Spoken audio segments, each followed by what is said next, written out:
Cornelia Robson stood inside the temple of Abu Simbel. It was the evening of the following day, a hot, still evening. The Karnak was anchored once more at Abu Simbel to permit a second visit to be made to the temple, but this time by artificial light. The difference this made was considerable, and Cornelia commented wonderingly on the fact to Mr. Ferguson, who was standing by her side. "Why, you see it ever so much better now. All those enemies having their heads cut off by the king, they just stand right out. And that's a cute kind of castle over there that I never noticed before. I wish Dr. Besner was here. He'd tell me what it was." "How you can stand that old fool beats me." "Why, he's just one of the kindest men I've ever met." "He's a pompous old bore," said Ferguson. "I don't think you ought to speak that way." The young man gripped her suddenly by the arm. They were just emerging from the temple into the moonlight. "Why do you stick being bored by fat old men and bullied by a vicious old harridan?" "Why, Mr. Ferguson, haven't you got any spirit? Don't you know you're just as good as she is?" "But I am not!" Cornelia spoke with honest conviction. "You're not as rich, that's all you mean." "No, it isn't. Cousin Marie is very cultured, and—" "Cultured?" The young man let go of her arm as suddenly as he'd taken it. "That's a word that makes me sick." Cornelia looked at him in alarm. "She doesn't like you talking to me, does she?" Cornelia blushed and looked embarrassed. "Why? Because she thinks I'm not her social equal? Ah, doesn't that just make you see red?" "I wish you wouldn't get so mad about things. Don't you realize? And you an American. Everyone is born free and equal." "They're not," said Cornelia with calm certainty. "My good girl, it is a part of your own constitution." "Cousin Marie says politicians aren't gentlemen, and of course people aren't equal. It doesn't make sense. I know I'm kind of homely looking, and I used to feel mortified about it sometimes, but I've got over that. I'd like to have been born elegant and beautiful like Mrs. Doyle, but I wasn't, so I guess it's no use worrying." "Mrs. Doyle? She's the sort of woman who ought to be shot, as an example." "I believe it's your digestion. I've got a special kind of pepsin that Cousin Marie tried once. Would you like to try it?" "You're impossible!" He turned and strode away. Cornelia went on towards the boat. Just as she was crossing the gangway, he caught up with her again. "Look, you're the nicest person on the boat. Mind you remember it." Blushing with pleasure, Cornelia repaired to the observation saloon. Miss Van Schuyler was conversing with Dr. Besner, an agreeable conversation dealing with certain royal patients of his. "Oh, I do hope I haven't been a long time, Cousin Marie." "Well, you haven't exactly hurried, my dear, have you?" the old lady said, glancing at her watch. "And what have you done with my velvet stole?" Cornelia looked around. "Shall I see if it's in the cabin, Cousin Marie?" "Of course it isn't. I had it just after dinner in here, and I have not moved out of the place. It was on that chair." Cornelia made a desultory search. "I can't see it anywhere, Cousin Marie." "Nonsense! Look about!" It was an order such as one might give to a dog, and in her dog-like fashion Cornelia obeyed. The quiet Mr. Fanthorpe, who was sitting at a table near-by, rose and assisted her, but the stole could not be found. The day had been such an unusually hot and sultry one that most people had retired early after going ashore to view the temple. The Doyles were playing bridge with Pennington and Race at a table in a corner. The only other occupant of the saloon was Hercule Poirot, who was yawning his head off at a small table near the door. Miss Van Schuyler, making a royal progress bedward, with Cornelia and Miss Bowers in attendance, paused by his chair. He sprang politely to his feet, stifling a yawn of gargantuan dimensions. "I have only just realized who you are, Monsieur Poirot. I may tell you that I have heard of you from my old friend Rufus Van Alden. You must tell me about your cases sometime." Poirot, his eyes twinkling a little through their sleepiness, bowed in an exaggerated manner. With a kindly but condescending nod, Miss Van Schuyler passed on. Oh, dear pardon. Poirot felt heavy and stupid with sleep. He could hardly keep his eyes open. He glanced over at the bridge table. The players were absorbed in their game. Then he looked at young Fanthorpe, who was deep in a book. Apart from them, the saloon was empty. He passed through the swing door out to the deck. Jacqueline de Belfort, coming precipitately along the deck, almost collided with him. "Oh, pardon, mademoiselle." "You look sleepy, Monsieur Poirot." "Ah, mais oui, I am consumed with sleep. I can hardly keep my eyes open. It has been a day very close and oppressive." "Yes." She seemed to brood over it. "It's been the sort of day when things snap, break, when one can't go on." Her voice was low, charged with passion.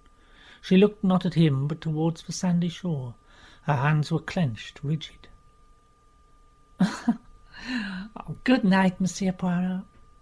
"Good night, mademoiselle." Her eyes met his for a swift moment only. And thinking it over the next day, he came to the conclusion that there had been an appeal in that glance. He was to remember it afterwards. Then he passed on to his cabin, and she went towards the saloon. Cornelia, having dealt with Miss Van Schuyler's many needs and fantasies, took some needlework with her back to the saloon. She herself did not feel in the least sleepy. On the contrary, she felt wide awake and slightly excited. The bridge four was still at it. In another chair the quiet Fanthorpe read a book. Cornelia sat down to her needlework. Suddenly the door opened, and Jacqueline de Belfort came in. She stood in the doorway, her head thrown back. And then she pressed a bell and sauntered across to Cornelia and sat down. "Been ashore?" "Oh, yes. I thought it was just fascinating in the moonlight." "Yes, lovely night. A real honeymoon night." Her eyes went to the bridge table, rested a moment on Lynette Doyle. The boy came in answer to the bell. Jacqueline ordered a double gin. As she gave the order, Simon Doyle shot a quick glance at her. A faint line of anxiety showed between his eyebrows. His wife said, "Simon, we're waiting for you to call." Jacqueline hummed a little tune to herself. When the drink came, she picked it up and said, "Well, here's to crime," and drank it off. She ordered another. Again Simon looked across the bridge table, his calls becoming slightly absent-minded. His partner Pennington took him to task. Jacqueline began to hum again, at first under her breath, then louder. "He was her man, and he done her wrong. He was her man." "Sorry," said Simon to Pennington. "Stupid of me not to return your lead. That gives them rubber." "And he done her wrong." Lynette rose to her feet. "I'm sleepy. I think I'll go to bed." "Yes, it's about time to turn in," said Colonel Race. "Yeah, I'm with you," agreed Pennington. "You coming, Simon?" "Not just yet. I think I'll have a drink first." Lynette nodded and went out. Race followed her. Pennington finished his drink, then followed suit. Cornelia began to gather up her embroidery. "Oh, don't go to bed, Miss Robinson. Please don't. I feel like making a night of it. Don't desert me. We girls must stick together." Cornelia sat down again. The second drink came. "Have something." "No, thank you very much." Jacqueline tilted back her chair. "He was her man, and he done her wrong." Mr. Fanthorpe turned a page of Europe from Within. Simon Doyle picked up a magazine. "Really, I think I'll go to bed. It's getting very late." "You can't go to bed yet. I forbid you to. Tell me about yourself." Oh, well, I don't know. There isn't much to tell. I've just lived at home. I haven't been around much. This is my first trip to Europe. I'm just loving every minute of it." "You're a happy sort of person, aren't you?" "God, I'd like to be like you." "Would you? I mean, I'm sure—" Cornelia felt flustered. Undoubtedly Mr. Belfort was drinking too much. That wasn't exactly a novelty to Cornelia. She'd seen plenty of drunkenness during the Prohibition years, but there was something else. Jacqueline de Belfort was talking to her, was looking at her, and yet Cornelia felt it was as though, somehow, she was talking to someone else. But there were only two other people in the room, Mr. Fanthorpe and Mr. Doyle. Mr. Fanthorpe seemed quite absorbed in his book. Mr. Doyle was looking rather odd. a queer sort of watchfulness on his face. Jacqueline said again, "Tell me all about yourself." Always obedient, Cornelia tried to comply. She talked rather heavily, going into unnecessary small details about her daily life. She was so unused to being the talker. Her role was so constantly that of listener, and yet Mr. Belfort seemed to want to know. When Cornelia faltered to a standstill, the other girl was quick to prompt her. "Go on, tell me more." And so Cornelia went on. "Of course, Mother's very delicate. Some days she touches nothing but cereals." Unhappily conscious that all she said was supremely uninteresting, yet flattered by the other girl's seeming interest. But was she interested? Wasn't she somehow listening to something else? Or perhaps for something else? She was looking at Cornelia, yes, but wasn't there someone else sitting in the room? "And of course we get very good art classes. Last winter I had a course of—" How late was it? Surely very late. She'd been talking and talking. If only something definite would happen. And immediately, as though in answer to her wish, something did happen. Only at that moment it seemed very natural. Jacqueline turned her head and spoke to Simon Doyle. "Ring the bell, Simon. I want another drink." "The stewards have gone to bed. It's after midnight." "I tell you, I want another drink." "You had quite enough to drink, Jackie." "And what damn business is it of yours?" He shrugged his shoulders. "None." She watched him for a minute or two. "What's the matter, Simon? Are you afraid?" Simon did not answer. Rather elaborately he picked up his magazine again. "Oh dear, it's as late as that. I really must—" She began to fumble and dropped a thimble. "Don't go to bed. I'd like another woman here to support me. Do you know what Simon, over there, is afraid of? He's afraid I am going to tell you the story of my life." "Oh, really?" Cornelia was the prey of conflicting emotions. She was deeply embarrassed, but at the same time pleasurably thrilled. How black Simon Doyle was looking. "Yes, it's a very sad story. He treated me rather badly. Didn't you, Simon?" "Will you go to bed, Jackie? You're drunk." "If you're embarrassed, Simon dear, you'd better leave the room." Simon Doyle looked at her. The hand that held the magazine shook a little, but he said bluntly, "I'm staying." "I really must. It's so late." "You're not to go." Jacqueline's hand shot out and held the other girl in her chair. "You're to stay and hear what I've got to say." "Jackie, you're making a fool of yourself. For God's sake, go to bed." Jacqueline sat up suddenly in her chair. Words poured from her rapidly in a soft, hissing stream. "You're afraid of a scene, aren't you? That's because you're so English, so reticent. You want me to behave decently, don't you? Well, I don't care whether I behave decently or not. You'd better get out of here quickly, because I'm going to talk a lot." Jim Fanthorpe carefully shut his book, yawned, glanced at his watch, got up, and strolled out. It was a very British and utterly unconvincing performance. Jacqueline swung round in her chair and glared at Simon. "You damned fool! Do you think you can treat me as you did and get away with it?" Simon Doyle opened his lips, then shut them again. He sat quite still, as though he were hoping her outburst would exhaust itself if he said nothing to provoke it further. Cornelia sat fascinated, unused to naked emotions of any kind. "I told you that I would kill you sooner than see you go to another woman. You don't think I meant that? Well, you are wrong. I've just been waiting. You're my man, do you hear? You belong to me." Still Simon did not speak. Jacqueline's hand fumbled a moment or two on her lap. She leant forward. "I told you I'd kill you, and I meant it." Her hand came up suddenly with something in it that flashed and gleamed. "I'm going to shoot you like a dog, like the dirty dog you are." Now at last Simon acted. He sprang to his feet, but at the same moment she pulled the trigger. Simon fell, twisted, fell across a chair. Cornelia screamed and rushed to the door. Jim Fanthorpe was on the deck, leaning over the rail. "Mr. Fanthorpe! Mr. Fanthorpe!" "What on earth's the matter?" "She shot him! Oh, she shot him! Simon Doyle still lay as he had fallen, half into and across a chair. Jacqueline stood as though paralysed. She was trembling violently, and her eyes, dilated and frightened, were staring at the crimson stain slowly soaking through Simon's trouser leg, just below the knee, where he held a handkerchief close against the wound. "I didn't mean to. Oh, God, I didn't really mean it." The pistol dropped from her nervous fingers with a clatter to the floor. She kicked it away with her foot. It slid under one of the settees. Simon, his voice faint, murmured, "Fanthorpe, for heaven's sake, there's someone coming. Say it's all right, an accident or something. Goodness sake, there mustn't be a scandal over this." Fanthorpe nodded in quick comprehension. He wheeled round to the door where a startled Nubian face showed.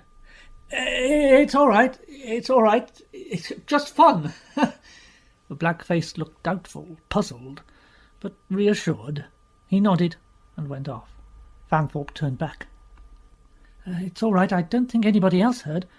Just sounded a bit like a cork, you know. Now, the next thing..." But he was startled. Jacqueline suddenly began to weep hysterically. "Oh, God! I wish I was dead! I wish I was dead! I'll kill myself! I'll kill myself! I'll be better dead! Oh, what have I done? What have I done?" Cornelia hurried over to her. "Hush, dear, hush!" Simon, his brow wet, his face twisted with pain, said urgently, "Get her away! For God's sake, get her out of here, to her cabin. Fanthorpe, please. Look here, Miss Robson, get that hospital nurse of yours. Would you—" He looked appealingly from one to the other. "Don't leave her. Make quite sure she's safe with the nurse looking after her. Then get hold of Besner. Yes, get hold of old Besner and bring him here. For God's sake, don't let any news of this get to my wife." Jim Fanthorpe nodded comprehendingly, and the quiet young man was cool and competent in an emergency. Between them, he and Cornelia got the weeping, struggling girl out of the saloon and across the deck to her cabin. There they had more trouble with her. She fought to free herself. I'll drown myself! I'm not fit to live! Oh, Simon! You better get hold of Miss Bowers. I'll stay here while you get her. Yes. As soon as she left, Jacqueline clutched Mr. Fanthorpe. His leg is bleeding, broken. He may bleed to death. I must go to him. Oh, Simon. How could I? Oh! Shh, please, quietly. He'll be all right. Let me go! Let me throw myself overboard! Let me kill myself! Fanthorpe, holding her by the shoulders, forced her back to the bed. You must stay here. Don't make a fuss. Pull yourself together. It's all right, I tell you. To his relief, the distraught girl did manage to control herself a little. But he was thankful when the curtains were pushed aside and the efficient Miss Bowers, neatly dressed in an hideous kimono, entered, accompanied by Cornelia. Now then, what's all this? She took charge without any sign of surprise and alarm. Fanthorpe thankfully left the overwrought girl in her capable hands and hurried along to the cabin occupied by Dr. Besner. Dr. Besner? A terrific snore resolved itself. Huh? What? By this time Fanthorpe had switched the light on. The doctor blinked up at him, looking rather like a large owl. It's Doyle. He's been shot. Mr. Belfort shot him. He's in the saloon. Can you come? The stout doctor reacted promptly. He added a few curt questions, then pulled on his bedroom slippers and a dressing gown, picked up a little case of necessaries, and accompanied Fanthorpe to the lounge. Simon had managed to get the window beside him open, and he was leaning his head against it, inhaling the air. His face was a ghastly colour. So, what have we here? A handkerchief sodden with blood lay on the carpet, and on the carpet itself was a dark stain. The doctor's examination was punctuated with Teutonic grunts and exclamations. It is bad, this. The bone is fractured. A big loss of blood. Herr Fanthorpe, you and I must get him to my cabin. No, like this. He cannot walk. We must carry him thus. As they lifted him, Cornelia appeared in the doorway. Catching sight of her, the doctor uttered a grunt of satisfaction. Ah, it is you. Good. You come with us. I have need of assistance. You will be better than my friend here. He looks a little pale already, eh? Fanthorpe emitted a rather sickly smile. Shall I get Miss Bowers? No, this young lady will do very well. She will not faint or be foolish, eh? I can do what you tell me, said Cornelia eagerly. Besner nodded in a satisfied fashion. The procession passed along the deck. The next 10 minutes were purely surgical, and Mr. Jim Fanthorpe did not enjoy it at all. He felt secretly ashamed of the superior fortitude exhibited by Cornelia. So that is the best I can do. You have been a hero, my friend, eh? He patted Simon approvingly on the shoulder, then rolled up his sleeve and produced a hypodermic needle. Now I will give you something to make you sleep. Your wife, what about her? She needn't know. No, not until the morning. And you mustn't blame Jackie, you know. It's been all my fault. I treated her disgracefully. Poor kid. She didn't know what she was doing. Yes. I understand. It's my fault. Someone ought to stay with her. His eyes went to Cornelia. She might hurt herself. Dr. Besner finished injecting the needle, and Cornelia said with quiet competence, It's all right, Mr. Doyle. Miss Bowers is going to stay with her all night. A grateful look flashed over Simon's face. His body relaxed and his eyes closed. Suddenly he jerked them open. Fanthorpe? Fanthorpe? Yes, Doyle? The pistol. You ought not to leave it lying around, you see. The boys will find it in the morning. Oh, yeah, quite right. I'll go and get hold of it now. He went out of the cabin and along the deck. Miss Bowers appeared at the door of Jacqueline's cabin. She'll be all right now. I've given her a morphine injection. But you'll stay with her? Oh, yes. Morphia excites some people. I shall stay all night. Fanthorpe went to the lounge. Some 3 minutes later there was a tap on Besner's cabin door. Dr. Besner? Yes? Fanthorpe beckoned him to the deck. Look here. I can't find that pistol. What is it? The pistol. It dropped out of a girl's hand, and she kicked it away. It went under the settee, I know, but it isn't under the settee now. But who can have taken it? I don't know. It is curious that, but I do not see what we can do about it. Puzzled and vaguely alarmed, the two men separated. Hercule Poirot was just wiping the lava from his freshly shaved face when there was a quick tap on the door, and hard on top of it, Colonel Race entered unceremoniously. He closed the door behind him. Your instinct was quite correct. It's happened. Poirot straightened up and asked sharply, What has happened? Lynette Doyle is dead. Shot through the head last night. Poirot was silent for a minute. Two memories vividly before him. A girl in a garden at Aswan saying in a hard, breathless voice, I'd like to put my dear little pistol against her head and just press the trigger. And another more recent memory. One feels one can't go on. A kind of day when something breaks. And that strange momentary flash of appeal in her eyes. What had been the matter with him not to respond to that appeal? He'd been blind, deaf, stupid, with a need for sleep. I've got some slight official standing, so he sent for me. Put it in my hands. The boat is due to start in half an hour, but it'll be delayed here till I give the word. I suppose there's a possibility that the murderer came from shore. Poirot shook his head. Race acquiesced in the gesture. I agree.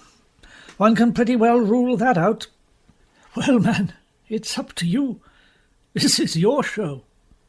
Poirot had been attiring himself with a neat-fingered celerity. I am at your disposal. The two men stepped onto the deck. Besner should be here by now. I sent the steward for him. There were 4 cabins deluxe with bathrooms on the boat.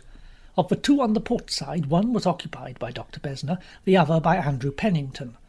On the starboard side, the first was occupied by Miss Van Schuyler, the one next to it by Lynette Doyle. Her husband's dressing cabin was next door. A white-faced steward was standing outside the door of Lynette Doyle's cabin.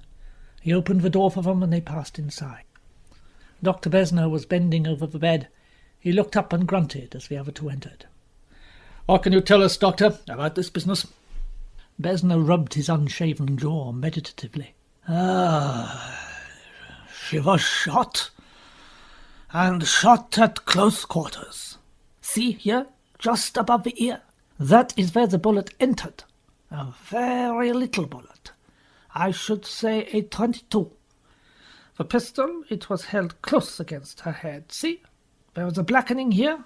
The skin is scorched." Again, in a sick wave of memory, Poirot thought of those words uttered in Aswan. Besner went on. "She was asleep. There was no struggle. The murderer crept in the dark, and shot her as she lay there." "Ah, no!" Poirot cried out. His sense of psychology was outraged.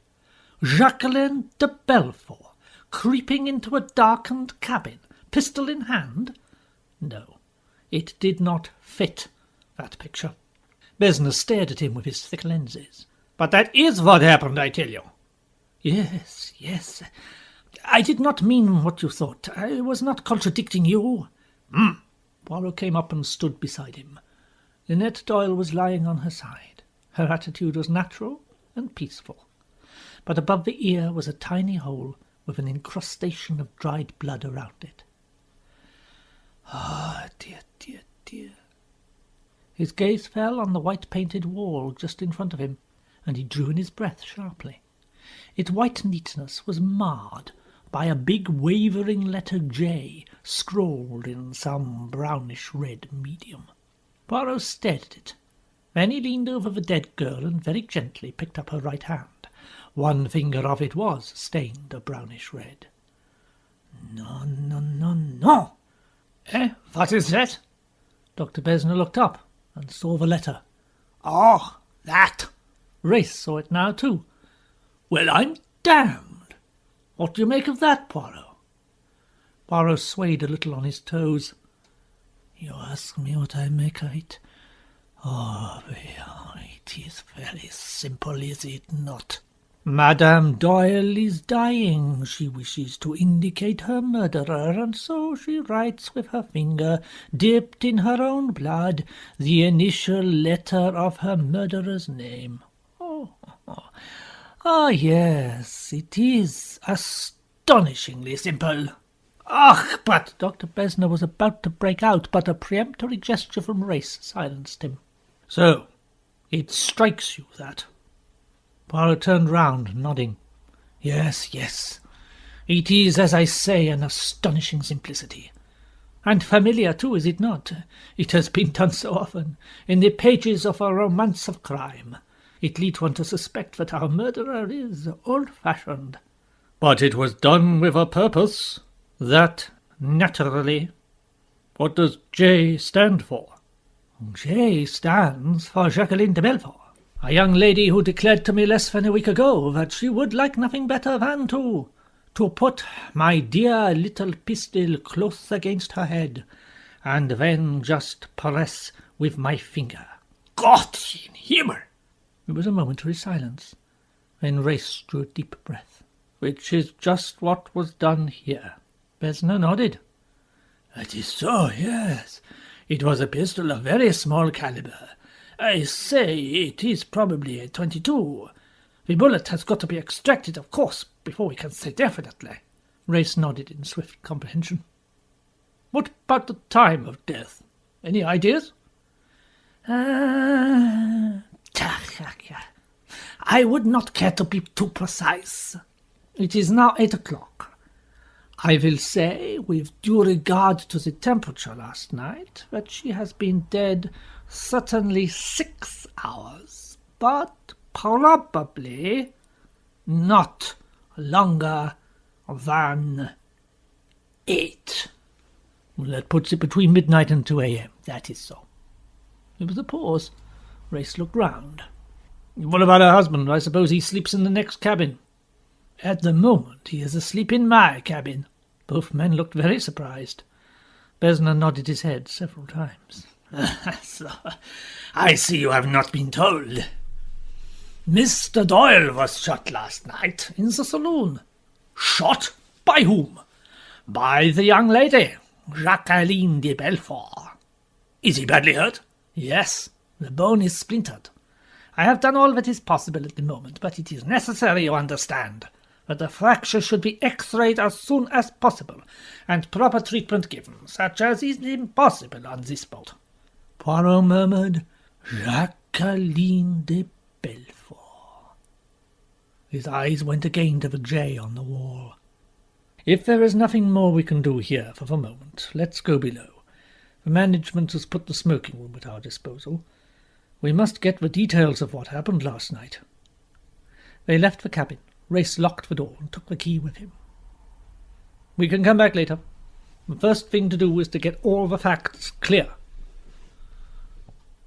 They went down to the deck below, where they found the manager of the Karnak waiting uneasily in the doorway of the smoking room. The poor man was terribly upset and worried over the whole business, and was eager to leave everything in Colonel Race's hands. I feel I can't do better than leave it to you, sir, seeing your official position. I'd had orders to put myself at your disposal in the other matter. If you will take charge, I'll see everything is done as you wish. Yes, good man. Now, to begin with, I would like this room kept clear for me and Monsieur Poirot during the inquiry. Ah, certainly, sir. Well, that is all at present. Do go on with your other work. I know where to find you. Looking slightly relieved, the manager left the room. Sit down, Besner. Let's have the whole story of what happened last night. They listened in silence to the doctor's rumbling voice. Not clear enough, said Race when he'd finished. The girl worked herself up, helped by a drink or two, finally took a pot shot at the man with a .22 pistol. Then she went along to Lynette Doyle's cabin and shot her as well. But Dr. Besner was shaking his head. No, I do not think so. I do not think that was possible. For one thing, she would not write her own initial on the wall. It would be ridiculous. And Mrs. Doyle would have been incapable of doing it.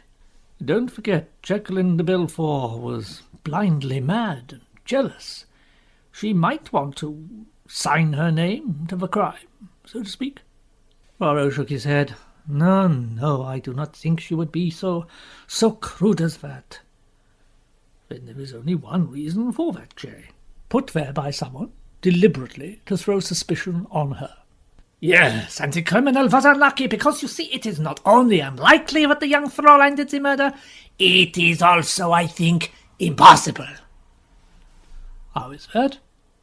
Besner explained Jacqueline's hysterics and the circumstances which had led to Miss Bowers to take charge of her. And I am sure, that Miss Bowers stayed with her all night. Well, if that's so, it's going to simplify matters very much.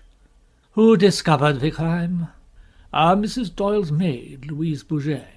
She went to call her mistress as usual and found her dead. She came out, flopped into the steward's arms in a dead faint, and he went to get the manager, who came to me. I got hold of Besner, then I came for you. Doyle has got to know, of course. You say he's still asleep? Yes, he's still asleep in my cabin. I gave him a strong opiate last night. Well, I don't think we need detain the doctor any longer. Thank you, Doctor. I will have my breakfast. Then I will go back to my cabin and see if Mr. Doyle is ready to wake. Thank you. Well, what about it, Poirot? You're the man in charge. I take my orders from you. You say what's to be done. Beer. We must hold the court of inquiry. First of all, I think we must verify this story of the affair last night. That is to say, we must question Fanthorpe and Miss Robson, who were the actual witnesses of what occurred. The disappearance of the pistol, it is very significant. Race rang a bell and sent a message by the steward. It is bad, this. It is bad. Have you any ideas?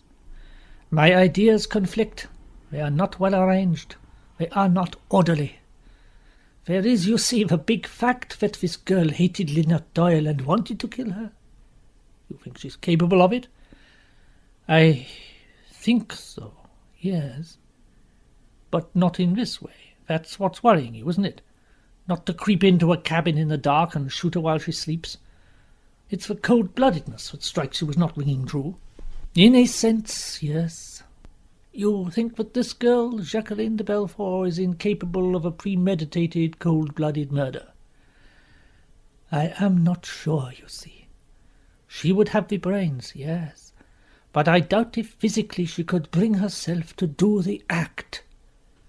Yes, I see. Well, according to Besner's story, it would also have been physically impossible, so... If that is true, it clears the ground considerably. Let us hope it is true. I shall be glad if it is so, for I have for that little one much sympathy. The door opened, and Fanthorpe and Cornelia came in. Besner followed them. Isn't this just awful? Oh, poor Mrs. Doyle, and she was so lovely too. It must have been a real fiend who could hurt her. And poor Mr. Doyle. He'll go half crazy when he knows. Why, even last night he was so frightfully worried lest she should hear about his accident. That is just what we want you to tell us about, Miss Robson. We want to know exactly what happened last night. Cornelia began a little confusedly, but a question or two from Poirot helped matters. Ah, yes, I understand. After the bridge, Madame Doyle went to her cabin. Did she really go to her cabin, I wonder? She did. I actually saw her. I said good night to her at the door. At the time? Oh, I couldn't say. It was 11:20. Bien. Then at 11:20, Madame Doyle was alive and well. At that moment there was in the saloon who? Fanthorpe answered. Doyle was there, and Mr. Belfort, myself, and Miss Robson.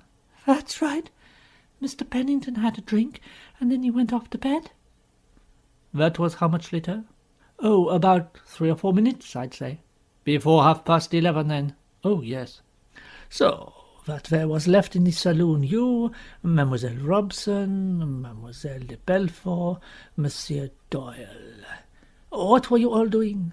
Mr. Fanthorpe was reading a book. I've got some embroidery.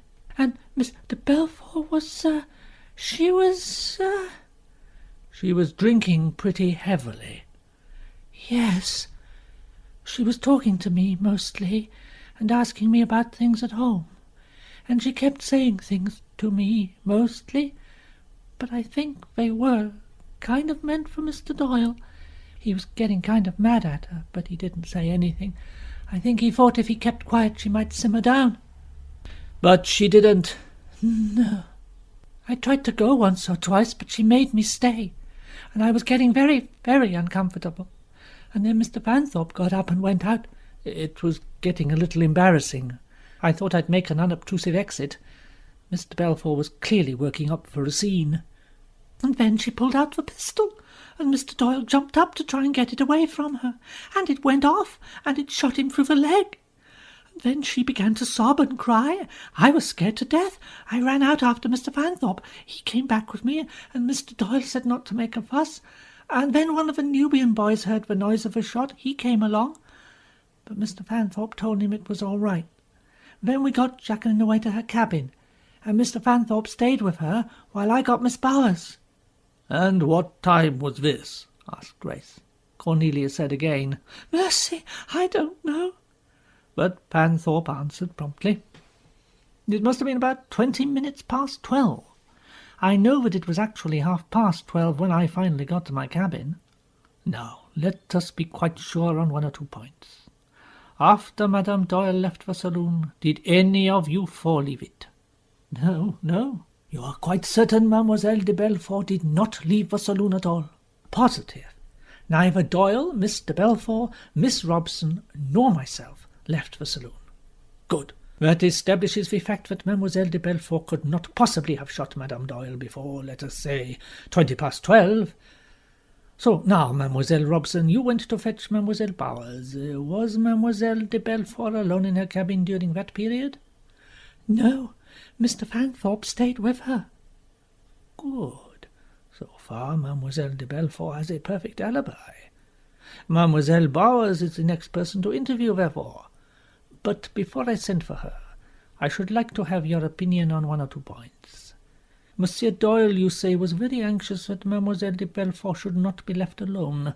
Was he afraid, do you think, that she was contemplating some further rash act? Well, that's my opinion, said Fanthorpe. He was definitely afraid she might attack Madame Doyle? Oh, no, Fanthorpe shook his head. I don't think that was his idea. I think he was afraid she might do something rash to herself. Suicide? Yes. You see, she seemed completely sobered and heartbroken at what she'd done, full of self-reproach. She kept saying she would be better dead. I think he was rather upset about her. He spoke quite nicely. He said it was all his fault that he'd treated her badly. He was really very nice. Poirot nodded thoughtfully. Now, about that pistol. What happened to that? She dropped it. And afterwards? Fanthorpe explained how he'd gone back to search for it, but had not been able to find it. Aha! Now we begin to arrive. Let us, I pray you, be very precise. Describe to me exactly what happened. Miss de Belfort let it fall. Then she kicked it away with her foot. She sort of hated it. I know just how she felt. And it went under a settee, you say? Now, be very careful, Mademoiselle de Belfort. She did not recover that pistol before she left for saloon. Both Fanthorpe and Cornelia were positive on that point. Precisement. I seek only to be very exact, you comprehend. Then we arrive at this point. When Mademoiselle de Belfort leaves the saloon, the pistol is under the settee. And since Mademoiselle de Belfort is not left alone, Monsieur Fanthorpe, Mademoiselle Robson, or Mademoiselle Bowers being with her, she has no opportunity to get the pistol back after she has left the saloon. What time was it, Monsieur Fanthorpe, when you went back to look for it? It must have been just before 12:30. And how long would have elapsed between that time and Dr. Besner carrying Monsieur Doyle out of the saloon until you returned to look for the pistol? 5 minutes? Perhaps a little more? Then in that 5 minutes someone removes the pistol from where it lay out of sight under the settee. That someone was not Mademoiselle de Belfort. So who was it? It seems highly probable that the person who removed it was the murderer of Madame Doyle, and we may assume too that the person had overheard or seen something of the events immediately preceding. I don't see how you can make that out. Because you have just told us that the pistol was out of sight under the settee. Therefore it is hardly credible that it was discovered by accident. It was taken by someone who knew it was there. Therefore that someone must have assisted at the scene. But I saw no one when I went out on the deck, just before the shot was fired. Ah, but you went out by the door on the starboard side. Yes, the same side as my cabin. Then if there had been anybody at the port door looking through the glass, you would not have seen him. No. Did anyone hear the shot, except the Nubian boy? Not as far as I know. You see, the windows in here were all closed. Miss Van Schuyler found a draught earlier in the evening. The swing doors were shut. I doubt if the shot would be clearly heard. It would only sound like the pop of a cork. As far as I know, said Race, no one seems to have heard the other shot, the shot that killed Mrs. Doyle. We will inquire into that presently. For the moment we still concern ourselves with Mademoiselle de Belfort. We must speak to Mademoiselle Bowers. But first, before you go, you will give me a little information about yourselves. Then it will not be necessary to call on you again. You first, monsieur, your full name. James Lexdale Fanthorpe. Your address? Glassmore House, Market Donnington, Northamptonshire. Your profession? I am a lawyer. And your reasons for visiting this country? Pleasure. Ah, you take the holiday. That is it. Yes. Yes. Yes. Very well, Monsieur Fanthorpe. Will you give me a brief account of your own movements last night after the events we have just been narrating? I went straight to bed, and that was at just after 12:30. Your cabin is number 22 on the starboard side, the nearest the saloon. Yes. So I will ask you one more question. Did you hear anything at all after you went to your cabin? Well, I turned in very quickly. I do think I heard a kind of splash just as I was dropping off to sleep. Nothing else. You heard a kind of splash. Near at hand? Really, I couldn't say. I was half asleep. And what time would that be? It might have been about 1 o'clock. I can't really say. Oh, thank you, Monsieur Fanthorpe. That is all. And now, Mademoiselle Robson, your full name? Cornelia Ruth. My address is the Red House, Belfield, Connecticut. What brought you to Egypt? Cousin Marie, Miss Van Schuyler. She brought me along on a trip. Have you ever met Madame Doyle previous to this journey? No, never. And what did you do last night? I went right to bed after helping Dr. Besner with Mr. Doyle's leg. Your cabin is? 43 on the port side, right next door to Miss Belfort. And you did not hear anything? No, I didn't hear a thing. No splash? No, but then I wouldn't, because the boat's against the bank on my side. Oh, of course. Thank you, Mademoiselle Robson. Now perhaps you will be so kind as to ask Mademoiselle Bowers to come here. Fanthorpe and Cornelia went out. Well, that seems clear enough. Unless 3 independent witnesses are lying, Jacqueline de Belfort could not have got hold of a pistol. But somebody did, and somebody overheard the scene. And somebody was BF enough to write a big J on the wall. There was a tap on the door, and Miss Bowers entered. The hospital nurse sat down in her usual composed, efficient manner. In answer to Poirot, she gave her name, address, and qualifications, adding, "I've been looking after Miss Van Schuyler for over 2 years now." "Is Mademoiselle Van Schuyler's health very bad?" "No, I wouldn't say that. She's not very young. She's nervous about herself. She likes to have a nurse around handy. There's nothing serious the matter with her. She just likes plenty of attention, and willing to pay for it." Mm-hmm. "I understand Mademoiselle Robson fetched you last night." Yes, that's so." "Will you tell me exactly what happened?" "Well, Miss Robson just gave me a brief outline of what had occurred, and I came along with her.